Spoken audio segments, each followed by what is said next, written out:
چې په دغه ورځ باندې د الله رب العالمین عدل به انسانانو ته په سترګو باندې معلوم شي چې الله څومره عادل ذات دی. اوس خو زمونږ ایمان دی، کله کله انسان ته مصیبتونه ورسیږي بس فریاد کوي چې دا ولې او دا ولې، خو په ورځ د قیامت باندې به په خپلو سترګو ویني چې د رب العالمین څومره عادل بادشاه دی.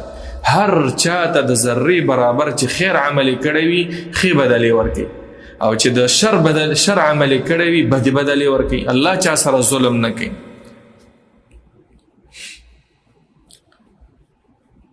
بله غټه فایده دا ده چې انسان ته تسلی ملاویږي چې دا دنیا دا زمونږ د راحت او د اطمینان او د سکون او د سوکالۍ دپاره نه دی، بلکې زمونږ د راحت شپې چې دي هغه پس د مرګه به شروع کی.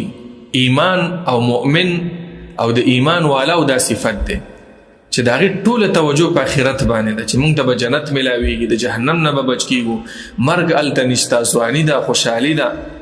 نو د دې وجې نه نور هم شوق به پیدا کېږي چې نور نیک اعمال وکړي، د بدو اعمالو نه ځان وساتي.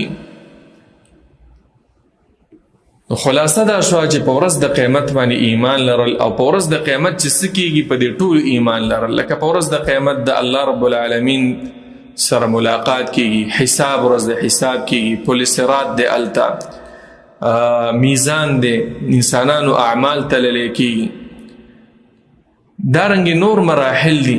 په دې ټولو بستا ایمان چې قرآن مونږ ته څه بیان کړي او احادیثو مونږ ته څه بیان کړي دي. الله رب العالمین دې زمونږ او ستاسو د ایمان په آخرت باندې مضبوط کړي.